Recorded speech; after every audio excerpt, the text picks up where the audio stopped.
Ce que je vais faire dans cette présentation, c'est vous parler dans le fond de ce que je fais en recherche et aussi de l'utilisation des modèles d'apprentissage automatique qui me servent. Le titre, c'est sur les multinationales numériques et l'économie des plateformes, de l'innovation de rupture à l'innovation de collision. J'aime bien en fait commencer cette présentation avec cette diapo, donc l'idée et puis les craintes que nous avons en tant qu'humanité de croire en fait ou d'anticiper que l'être humain va être remplacé par des robots. Ça c'est une image très forte et honnêtement j'ai pas de réponse sur cette question-là. Il y a des choses que vous voyez aujourd'hui dans la société, des choses que vous lisez sur l'utilisation de l'intelligence artificielle qui effectivement peuvent faire peur. Ou peuvent vous rassurer. Ici, c'est dans un temple bouddhiste à Kyoto. Vous pouvez vous recueillir et puis avoir une interaction avec une représentation déique, on va dire, et propulsée par de l'intelligence artificielle. Donc, c'est des choses qui peuvent faire peur, c'est des choses qui existent. Donc, c'est notre réalité un petit peu aujourd'hui.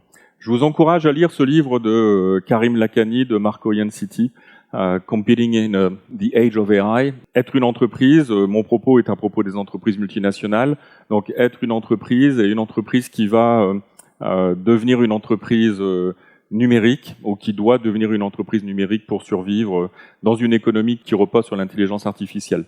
Donc vous voyez, c'est quand même intéressant. Moi, je suis dans une école de gestion et l'intelligence artificielle, les modèles, les techniques d'estimation, donc les images de chats, etc., etc. On peut aussi utiliser les mêmes techniques pour analyser les données sociales ou les données économiques. Donc c'est ce qui me motive dans ma recherche. Et j'ai commencé maintenant il y a bien longtemps en fait, où d'un seul coup, donc pour vous donner un exemple, d'un seul coup, on partait sur une question de recherche, donc je vous parle de quelque chose qui remonte à 2003-2004. L'idée à l'époque était de valider empiriquement un papier théorique, comme on aime bien faire dans notre domaine, et c'était la première fois qu'on pouvait récupérer les données. Donc je vous parle d'une époque où la puissance de calcul était plus faible, etc., où les données n'étaient pas aussi disponibles. Un site est apparu qui s'appelait pricegrabber.com. Donc ce qu'on a fait, c'est qu'on a collecté, en fait, on a fait du moissonnage de ce site internet. On a récupéré 30 000 produits, 30 000 prix de produits par jour. Non, je vais le dire dans l'autre sens. On est allé chercher 30 000 produits. On a regardé leurs prix et l'évolution des prix 2 fois par jour. On ne pouvait pas le faire plus à l'époque. 2 fois par jour à travers le temps. Et à nouveau, on avait une question de recherche, c'était très académique, etc. Et puis, d'un seul coup, vous vous rendez compte que ce que vous êtes en train de faire, vous êtes en train de mesurer l'inflation en temps réel. Et vous êtes en train de le faire de façon géographique. Donc, ça veut dire que, à l'époque, j'étais aux États-Unis, donc je faisais le moissonnage sur ce site, sur des produits qui étaient vendus aux États-Unis. Et ce que vous êtes en train de faire, c'est vraiment de mesurer l'inflation. Et ça, c'est des choses que même la Fed faisait pas à l'époque.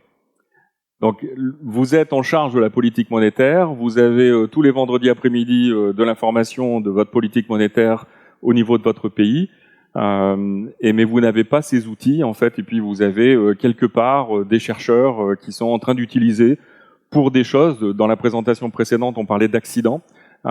C'était un exemple d'accident en sciences sociales. Donc, en sciences sociales, on a vécu cet accident en disant « OK », ça veut dire que maintenant, avec ces agrégateurs de prix, on est capable en fait d'avoir l'inflation de façon géographique et en temps réel.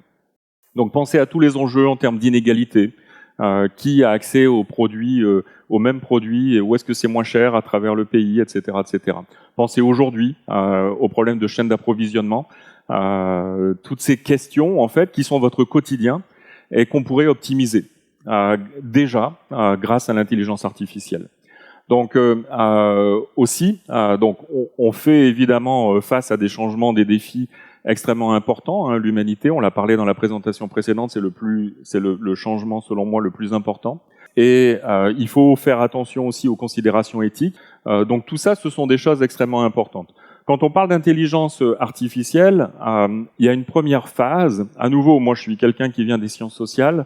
Donc quand on parle d'intelligence artificielle, il y a cette première phase, votre première compréhension qui est les robots. Et on peut les mettre dans le domaine médical, on peut les mettre dans le domaine de l'agriculture. Je vais vous donner un exemple, un de mes exemples favoris. Dans le domaine de l'agriculture, l'intelligence artificielle est souvent vue plutôt comme de la robotique en réalité. Donc on va créer une machine qui va aller récolter des choux, de la vigne, etc., et qui va utiliser des bases de données d'entraînement pour savoir si ce chou est à maturité ou s'il ne l'est pas. Pensez à ce que ça veut dire en termes d'implication économique. Ça veut dire que d'un seul coup, vous allez devenir très compétitif. D'un seul coup, vous allez pouvoir réduire potentiellement les pesticides, les produits chimiques que vous utilisez. Vous allez pouvoir faire plusieurs récoltes, plusieurs passages en fait pour une même récolte. Vous n'avez pas besoin, si un chou n'est pas mûr, vous n'avez pas besoin de le ramasser. Vous n'avez pas besoin de mettre plus de produits, d'engrais, etc. à cet endroit-là. Donc, on a, grâce à l'intelligence artificielle, des méthodes, des processus qui vont largement changer. Et ça veut dire que, à nouveau, moi je m'intéresse du côté de l'entreprise, je suis dans une école de gestion, ça veut dire que les entreprises vont forcément changer par rapport à l'environnement concurrentiel qui va les pousser à ces changements-là. Si nous ne le faisons pas, d'autres entreprises vont le faire. Donc il faut absolument qu'on le fasse.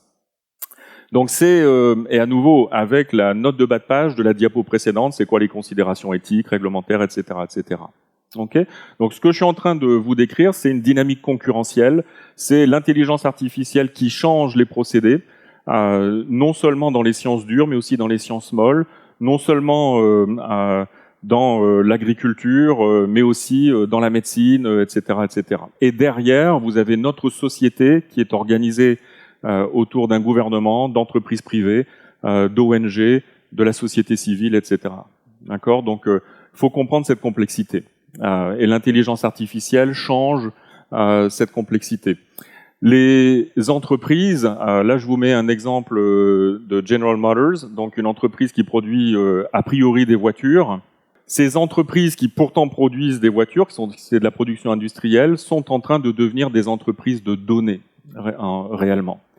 Et souvent, donc dans mes cours, lorsque je parle à mes étudiants, je leur pose la question, d'après vous, est-ce que Tesla est une entreprise automobile ? En fait, Tesla est une entreprise de données. Tesla récolte des données extraordinaires, qui sont les données de conduite, qui sont les routes. Tesla peut devenir un concurrent de Google Maps, parce qu'il cartographie le monde beaucoup plus rapidement, en fait, même que Google Maps. Donc, Tesla est une entreprise de données sur vos comportements comme conducteur, mais aussi ce que vous faites à longueur de journée, le matin, le soir, où sont vos enfants, dans quelle garderie, dans quelle école, etc., etc. Tesla, pourquoi est-ce que je peux dire que c'est une entreprise de données ? Parce qu'ils ont aussi, du coup, pour pouvoir faire des véhicules autonomes, donc il faut qu'ils récupèrent ces données de conduite. Mais ils ont plein de métadonnées à côté de ces données de conduite. D'accord, c'est ce que je viens de vous dire. Et il leur faut des serveurs. Et il leur faut des serveurs extrêmement puissants. Donc Tesla a investi aussi, non seulement dans l'achat de serveurs, mais aussi la production de puces, leur propre architecture, pour construire ces serveurs. Donc Tesla devient un concurrent finalement, probablement de Lenovo, Microsoft, etc. Et ce que je suis en train de vous expliquer, c'est finalement qu'une même entreprise que vous pensez être une entreprise de voitures, en réalité est un concurrent d'un seul coup de Microsoft. Et c'est des choses qu'on a vues par le passé. Amazon, au départ, pour ceux qui sont assez vieux dans la salle, Amazon, c'était je vends des livres en ligne. Et puis ça n'a pas fonctionné. Et j'ai dû me réinventer. Et d'un seul coup, j'ai créé des marchands. Et j'ai créé une plateforme. Et Amazon, aujourd'hui, vous allez sur AWS pour faire tourner vos modèles. Tesla, c'est la même chose.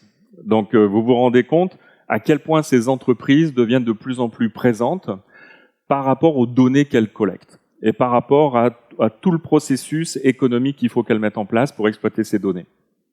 Donc, pour moi, c'est assez fascinant, à nouveau, comme prof et chercheur dans une école de gestion, c'est assez fascinant de regarder la transformation numérique, d'utiliser des modèles d'apprentissage automatique pour ma propre recherche et de voir comment ces entreprises évoluent. Et quand je dis entreprise, je parle aussi du gouvernement 4.0.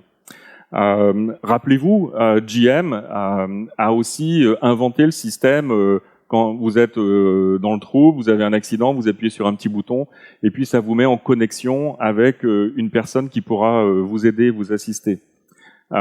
Et à l'époque, quand GM avait inventé ça, moi j'avais sorti auprès de mes étudiants que d'un seul coup, GM devenait un concurrent de Microsoft. Et on m'a dit, mais comment c'est possible? GM va avoir besoin d'un système d'exploitation, GM va avoir besoin de pilotes pour faire la connexion. GM est en train de créer son système d'exploitation. Est-ce qu'ils le savent? Est-ce qu'ils ne le savent pas? Est-ce qu'ils le savent et ils vont en faire une filiale ou est-ce qu'ils ne le font pas? C'est dommage qu'ils ne l'aient pas fait parce qu'aujourd'hui, GM serait l'équivalent de Tesla. Vous voyez? Donc, vous avez toute une dynamique concurrentielle qui se met en place. Vous avez au sein de vos entreprises des choses que vous êtes obligés de mettre en place. Si vous en profitez, si vous êtes assez clairvoyant pour comprendre ce qui est en train de se passer, vous allez devenir l'entreprise du futur. Donc GM aurait pu être Tesla, Tesla est arrivé, et Tesla est en train d'entrer dans plein d'autres marchés, parce que je veux connecter mes voitures. D'accord? Faut que ça aille sur mes serveurs. Ça veut dire que j'ai pas assez de connexion. Peut-être, il y a des endroits sur la planète où mes voitures seront pas aussi bien connectées qu'elles ne le sont dans d'autres endroits. J'aimerais bien avoir Starlink. J'aimerais bien mettre des satellites et puis commencer à faire que mes véhicules utilisent Starlink pour être connectés, envoyer ces informations sur mes serveurs. Pour envoyer mon Starlink, il faudrait peut-être que j'ai SpaceX. Et j'ai SpaceX qui envoie des satellites, et puis je récupère ces données facilement sur mes serveurs. Et d'un seul coup, vous vous rendez compte que Tesla, qui était une compagnie de véhicules automobiles, en réalité est une compagnie technologique. C'est un géant technologique comme Google, etc. Maintenant, si j'ai des satellites, je pourrais faire un téléphone. Attendez-vous très prochainement à utiliser le téléphone Tesla, en concurrent du téléphone d'Apple ou du téléphone de Google, etc. Donc peut-être que ça vous paraît complètement fou, ce que je suis en train de vous raconter, c'est probablement extrêmement fou, mais en réalité, vous voyez que c'est la dynamique industrielle. Je suis en train de vous expliquer c'est quoi les processus, c'est quoi les économies d'échelle, les économies de réseau dans les entreprises, et c'est quoi la dynamique de l'économie de marché. Comment l'économie est en train d'inciter un entrepreneur, Elon Musk, à faire de son entreprise un géant de la technologie en réalité, et d'entrer sur le marché de la téléphonie. Et du coup, imaginez Apple, Apple peut très bien, s'il pense que les données de votre conduite sont importantes, Apple va rentrer aussi dans ce marché qui est le marché de l'automobile. Sinon, s'ils ne le font pas, Google va vendre des pizzas. Alors pour l'instant, vous ne pouvez toujours pas comprendre pourquoi Google va vendre des pizzas, mais ça arrive. Avec l'intelligence artificielle dans les données sociales, dans l'économie, donc comment utiliser ces techniques, ce qu'on peut faire, comment est-ce qu'on peut augmenter. Moi, je ne parle pas d'intelligence artificielle souvent, je parle d'intelligence augmentée. Comment est-ce qu'on peut augmenter nos prises de décision? Je me souviens au début, quand on parlait d'intelligence artificielle, on citait souvent l'exemple des radiographies, et ça y est, les radiologues allaient être remplacés par des robots.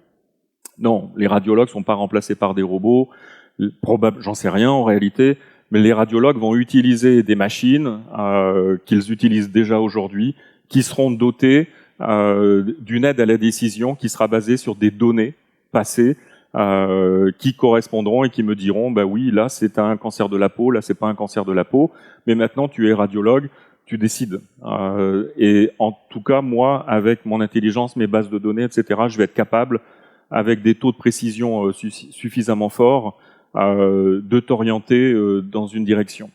Donc, mais tout ça change. Ça veut dire que les GE, les Philips, etc., qui produisent ces machines, doivent offrir ces services. Si vous ne le faites pas, d'autres vont le faire. Et donc, ça peut améliorer, et ça améliore, et ça va améliorer notre santé. Pensez aux chaînes logistiques. Pensez ça aussi dans le contexte des changements climatiques. Les risques, le manque de diversification. On peut informer, c'est quoi les risques politiques, c'est quoi les risques climatiques. On peut informer aujourd'hui nos décisions de données. Et c'est un changement épistémologique. On est tous habitués, à nouveau, je vous parle de complexité, donc on est tous habitués en fait dans nos études, dans nos formations, au principe, et puis je suis un académique, donc c'est ce que j'enseigne, au principe aristotélicien, hypothético-déductif. En réalité, avec l'intelligence artificielle, et ça remonte à la conférence, je vais y revenir dans quelques minutes, ça remonte à la conférence de Dartmouth, où on met l'accent sur le processus inductif, en fait. Donc l'utilisation des données pour organiser en fait nos prises de décision, donc les modèles de classification, etc. Donc il y a plein d'applications aujourd'hui que vous voyez de l'intelligence artificielle.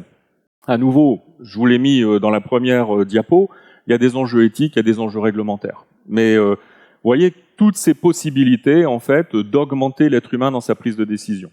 Donc sur cette petite diapo ici, ce que vous voyez, je vous ai mis en lettres latines à gauche exprès pour vous montrer que c'est l'ancien monde, le XXe siècle. Et qu'est-ce qu'on vit aujourd'hui en fait? Donc si on prend un peu de recul, essayez de mettre de côté vos jugements de valeur, etc. Si on prend du recul sur l'humanité, moi j'ai quand même l'impression que c'est la première fois dans l'histoire de l'humanité que on a autant de données, ok, on a autant de puissance de calcul, et je vous parle même pas des ordinateurs quantiques qui sont prévus pour 2030. Donc on a autant de puissance de calcul et on a une convergence des langages de programmation. Donc ça veut dire quoi? On a des langages fonctionnels, Python, R, Julia, etc. On a de plus en plus, ça veut dire quoi? Donc ça veut dire que d'un seul coup, presque tout le monde peut avoir accès à ces données, cette puissance de calcul et ces langages de programmation. On est 7 milliards d'êtres humains sur la Terre, donc ça ne veut pas dire que 7 milliards d'êtres humains doivent apprendre à programmer, mais maintenant apprendre à programmer à nouveau, comme on a cette convergence des langages et on a une simplification et un accès beaucoup plus simple. À nouveau, les gens de mon âge, projetez-vous à votre enfance et à ce qui se passe aujourd'hui. C'est une révolution extraordinaire. Donner potentiellement à 7 milliards d'êtres humains accès à ces technologies, c'est assez fascinant ce qu'on peut faire ensemble de positif. C'est aussi fascinant ce qu'on peut faire de négatif. Poutine, il y a quelques années, avait dit si vous possédez l'intelligence artificielle, si vous contrôlez l'intelligence artificielle, vous contrôlez le monde. Et dans les mêmes paragraphes, mettre Aristote et Poutine, ça fait un petit peu bizarre. Donc, vous avez donc sur cette diapo l'essence même de notre évolution industrielle, de ce qu'on est en train de vivre. Et ce que je trouve à nouveau fascinant, grisant, ça me fait peur aussi, mais ce que je trouve fascinant quand même. Et donc moi je suis un prof, donc équiper l'être humain de cette éducation-là, c'est pour moi essentiel. Et si vous avez des enfants et qui vont à l'école, ben vous savez que vos enfants, on les expose un petit peu à Python, etc. Donc on les expose à ces technologies. Et ces enfants-là, lorsqu'ils seront sur le marché du travail, parce que tout ça se traduit soit par votre emploi au gouvernement, dans les entreprises privées, dans les ONG, donc quand vous serez en mode de production et de décision, ben ces enfants vont utiliser leurs compétences et leur éducation pour apporter des solutions. Donc c'est quand même un moment extrêmement important de notre humanité. Et à nouveau, on parle de révolution industrielle 4.0. Ce que je dis très souvent, c'est qu'il y a la 1, la 2, la 3, la 4. Et dans notre cerveau, 1, 2, 3, 4, c'est une transformation linéaire. La 4e, c'est pas du tout linéaire. C'est quelque chose d'exponentiel. On vient de changer de paradigme. Donc un paradigme épistémologique, mais aussi on vient de changer de paradigme en termes de potentialité. Donc, les Japonais parlent de société 5.0. Les Japonais sont en train de préparer, en fait, ce qu'ils appellent la société 5.0. Donc, c'est une révolution, l'intelligence artificielle, et une révolution, c'est aussi quelque chose de simple. C'est pas quelque chose de compliqué. L'électricité est une révolution. Le transport de l'électricité, c'est vraiment ce qui a fait qu'on a pu profiter de l'électricité. L'intelligence artificielle, à nouveau, toutes les personnes qui me disent que c'est compliqué, son application dans mes domaines, par exemple, ben moi je leur dis que non, parce que je sais le faire déjà et on est capable de l'enseigner. Et il y a plein de gens qui sont intéressés par ça et qui devraient s'intéresser de plus en plus à ça. Donc maintenant, l'intelligence artificielle, vous comprenez ce que je suis en train de dire, c'est que c'est pas seulement des algorithmes. L'intelligence artificielle, en réalité, c'est les données. C'est les données de domaine, etc. On a eu une conversation juste avant là-dessus, des questions là-dessus. Et les données, ben, elles ont augmenté largement aussi dans mon domaine à moi. Depuis 2007, en fait, depuis que vous avez ça dans votre poche, Je suis capable de connaître le nombre de pas que vous faites. Je suis capable de savoir si vous avez payé dans tel restaurant. Du coup, je suis capable de savoir si vous avez une diète santé ou pas. Je suis capable de savoir combien de sports vous faites. Ces données sont absolument extraordinaires. Vous collectez des tweets. Vous avez 32 métadonnées associées au texte du tweet. Je connais votre système d'exploitation. Je connais votre navigateur. Je sais peut-être de où vous avez tweeté. Donc ça me donne, vous pouvez même pas imaginer le nombre d'informations que ça me donne. C'est absolument incroyable. Donc on vit dans une époque de données. À qui appartiennent ces données? Vous produisez ces données, et après il y a des considérations juridiques. Quand vous cliquez j'accepte, ça part dans une compagnie, dans un gouvernement, etc., etc. Donc, mais néanmoins, à nouveau, moi je vous parle de modèle d'affaires ici. Donc il y a des données, il y a des entreprises qui vont utiliser ces données, qui se sont construites autour de ces données, ce qu'on appelle les natives numériques, les digital natives. Et donc ça change en fait, c'est une révolution d'architecture. On change le paradigme économique sur la planète. Donc on est en train de passer à une économie de plateforme sur la planète. Donc les Amazon, Alibaba, Tencent, etc., etc. Je vous cite des entreprises qui sont des États-Unis, mais aussi des entreprises qui sont d'Asie. Okay, parce que il y a 7 milliards d'êtres humains sur la planète. Okay, c'est pas seulement nous dans nos pays, ça concerne l'ensemble des pays sur la planète. Donc on est passé. Donc ça c'est la transformation, si vous voulez, technologique, qui donc de nos ordinateurs, des mini-systèmes, jusqu'à ce qui se passe aujourd'hui. On prévoit l'ordinateur quantique en 2030 et à ça, c'est associé, en fait, de l'économie analogue à l'économie numérique. À cette évolution, on associe ces entreprises sur cette diapo. Donc, dans les années 80-90, vous voyez, on avait IBM, ensuite Microsoft, Yahoo, Google, Alphabet, Amazon. Donc, des entreprises qui sont apparues finalement récemment. Certaines sont restées, certaines ont disparu. Mais le monde dans lequel nous vivons aujourd'hui, c'est un monde à nouveau d'économie des plateformes. Donc, est-ce que l'histoire s'arrête ici? Est-ce que on va aller plus loin encore? Et en fait, ce qui est intéressant, c'est que, et c'est ce que Karim Lakhani et Marco Ianciti proposent dans leur ouvrage, c'est de dire que toutes les entreprises aujourd'hui doivent se poser la question de savoir si elles sont capables de se transformer en une entreprise de données. Donc pas seulement une entreprise d'intelligence artificielle, mais une entreprise de données. Souvent, quand on dit ça, ce que l'on veut faire, c'est utiliser les données de son entreprise. Donc c'est ce que eux définissent comme être le keystone player dans votre industrie. Donc être le joueur clé dans votre industrie, être cette entreprise de l'économie des plateformes. Donc, être cette plateforme de votre industrie. Et qu'est-ce qui ferait que vous deviendriez, en fait, ce joueur clé de votre industrie? C'est les économies d'échelle, les économies d'envergure, les économies de réseau aussi, et surtout, les économies de réseau générées par les données.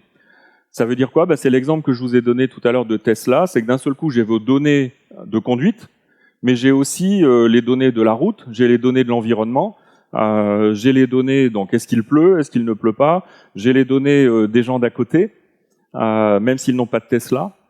Donc d'un seul coup, vous faites des économies de réseau, vous bénéficiez d'économies de réseau sur d'autres données que vous récupérez. Donc, et c'est ce qui fait que vous pouvez devenir Tesla, non plus une entreprise de véhicules électriques, mais une entreprise qui concurrence Google, qui a énormément d'informations sur n'importe quelle autre industrie, par exemple.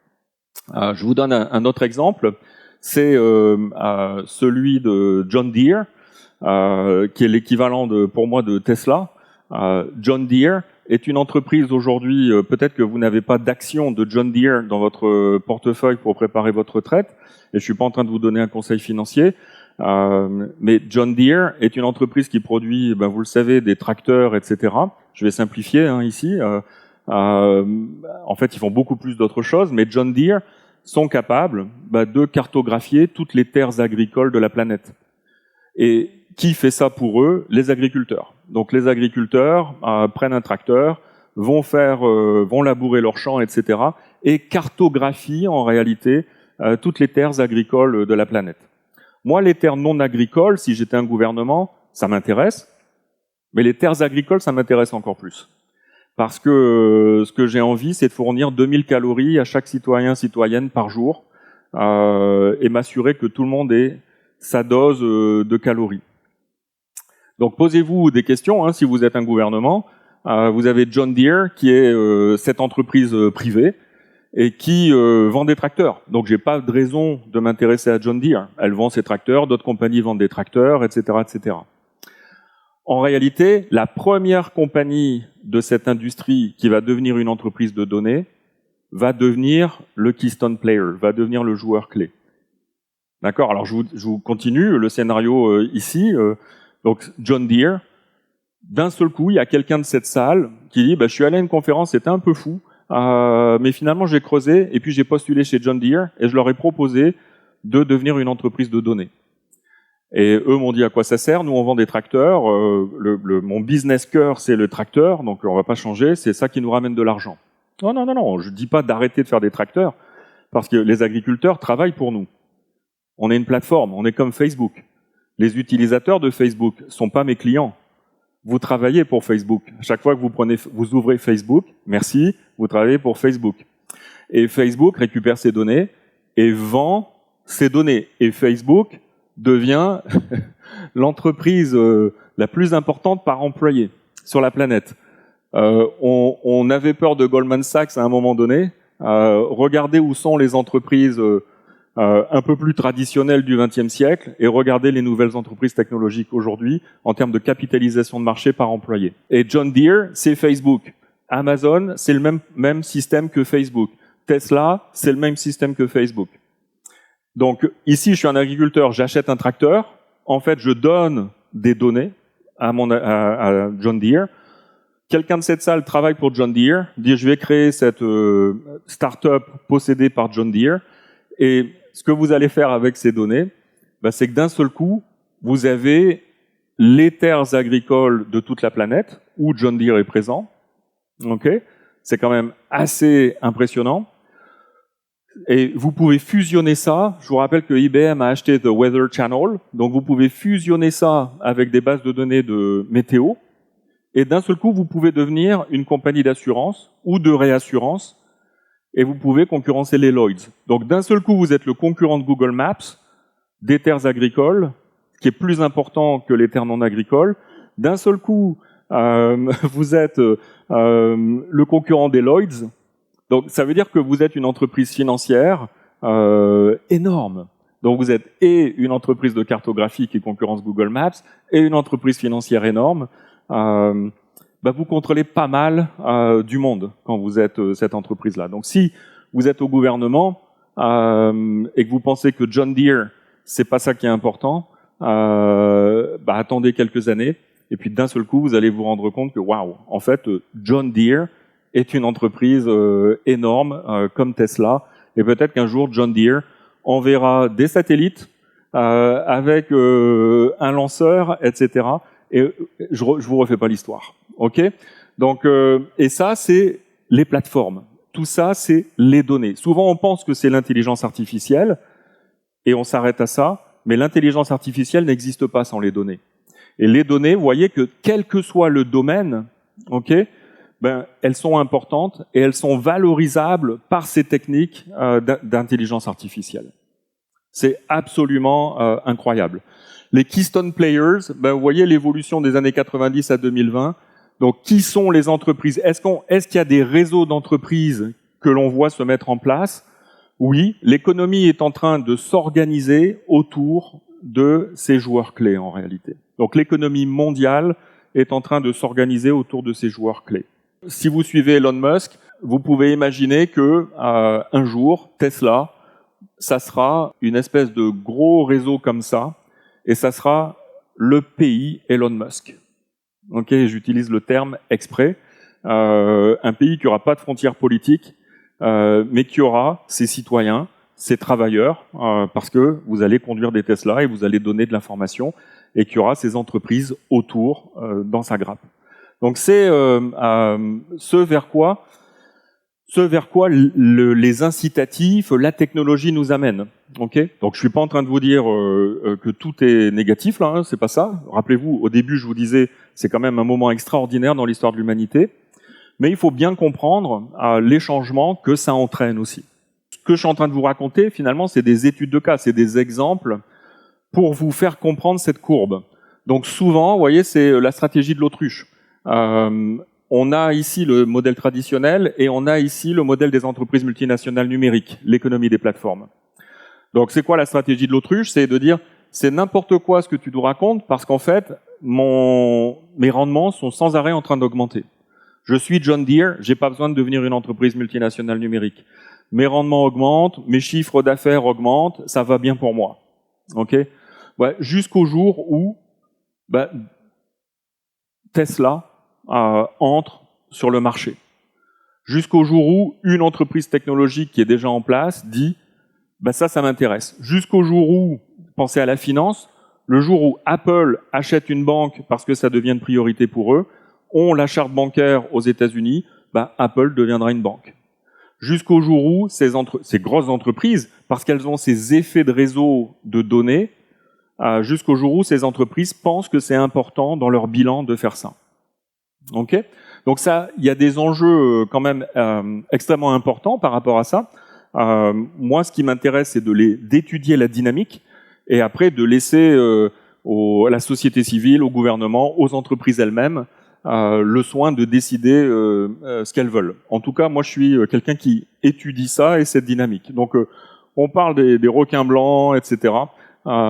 Mais c'est des entreprises extrêmement intéressantes et qui sont des bébés entreprises des plateformes. On est passé d'une économie analogue à une économie numérique. On est en train de passer d'une économie numérique à une économie des plateformes. Et la question, c'est finalement, c'était vraiment des innovations de rupture et on va commencer à entrer dans des innovations de collision. Si vous êtes à la tête d'une entreprise multinationale, il faut absolument comprendre cette dynamique-là. Parce que si vous ne le comprenez pas, ce qu'il y avait sur cette diapo ici, c'est la collision. C'est que d'un seul coup, vous êtes confronté à un mur et vous êtes confronté à la fin de votre entreprise. Et vous allez vous faire racheter, etc. Mais c'est plus le monde comme celui que vous imaginez. C'est la question des entreprises natives numériques, la question des effets de réseau. Pourquoi est-ce que Google va finir par vendre des pizzas? Donc c'est petite anecdote pour conclure finalement tout ce que je vous ai raconté ici. Vous êtes Domino Pizza, vous êtes Pizza Hut, etc. Vous êtes n'importe quelle entreprise qui aujourd'hui fait de la restauration rapide. Vous avez peut-être l'idée que votre innovation, donc c'est cette fameuse courbe qui monte, qui est logarithmique, donc ça monte quand même. Écoutez, ça va bien. Mes actionnaires ont des dividendes, etc. Mais il y a peut-être quelque chose qui est en train de se passer, qui était la courbe rose juste en dessous. Il y a peut-être quelque chose qui est en train de se passer que vous ignorez. Et il faut absolument pas l'ignorer. Donc je suis une entreprise de pizza. C'est un exemple, vous pouvez transposer ça à n'importe quel type d'entreprise. Je suis une entreprise de pizza et on me dit il faut que tu deviennes une entreprise de données. Ok, ça veut dire entreprise de données et d'intelligence artificielle. Ok, donc je suis une entreprise de pizza, je dois devenir une entreprise de données. Premier réflexe, c'est quelles sont mes données? Comment est-ce que je valorise mes données? Mais c'est pas ce que je suis en train de vous dire. C'est de dire non, il faut penser à devenir une plateforme. Il faut penser à faire autre chose. Donc je vous donne un exemple. Mettez des petites caméras sur tous vos livreurs. Donc si vous êtes une entreprise de pizza qui vend dans 150 pays sur la planète, pensez à mettre des caméras sur vos livreurs et d'un seul coup, vous devenez une entreprise de données, de coordonnées GPS, d'images du monde. Ça veut dire que vous êtes capable, 3 fois par jour ou 2 fois par jour, de cartographier la planète, vous, juste en ayant mis des petites caméras sur tous vos livreurs. Vous allez dire c'est beaucoup d'argent.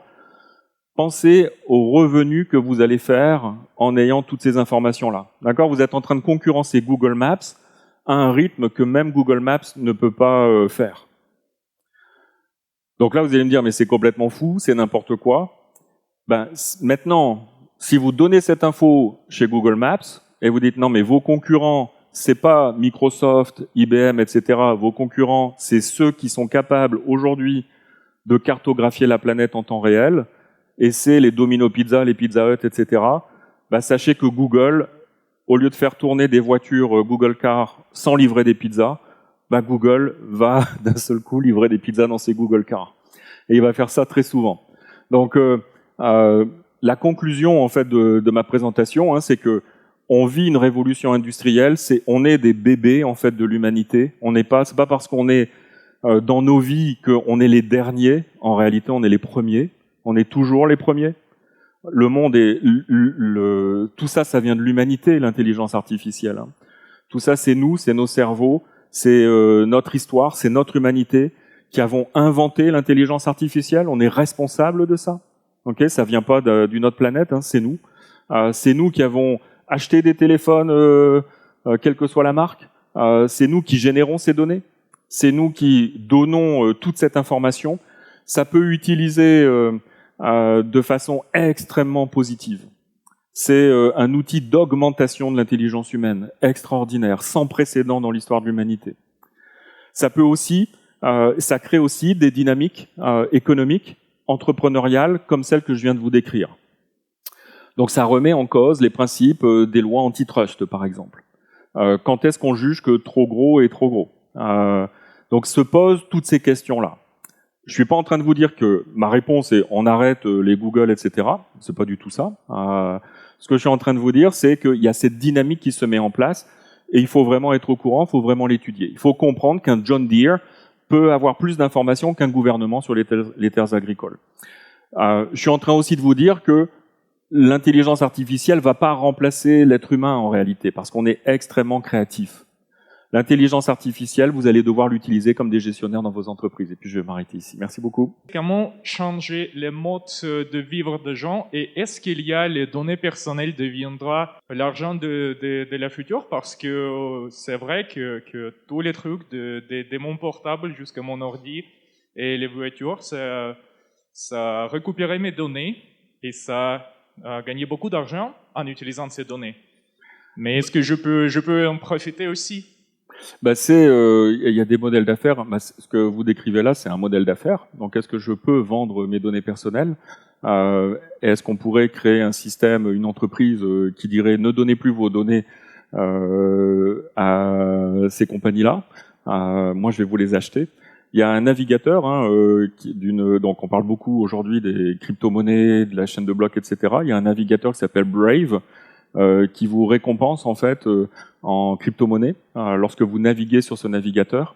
Donc vos données de navigation vous sont payées en crypto-monnaie que vous pouvez ensuite utiliser dans un portefeuille de crypto-monnaie. Donc c'est des choses qui existent déjà, mais vous voyez c'est intéressant parce que c'est plus du monde des crypto-monnaies en réalité que du monde du dollar canadien. Mais c'est des choses qui absolument peuvent se mettre en place. Ça veut dire quoi? Ça veut dire que tout le monde a cette littératie. Tout le monde comprend que peut-être je pourrais faire de l'argent avec mes données. Mes données ont de la valeur.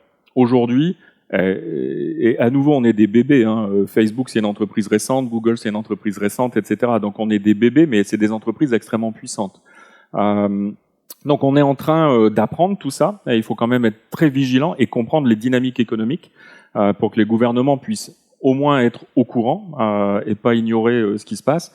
Mais c'est des enjeux extrêmement puissants. Maintenant, sachez que Google, le moteur de recherche, et Google n'a pas inventé les moteurs de recherche, ils existaient déjà. Google a proposé une solution qui était simple et a proposé dans la foulée Gmail.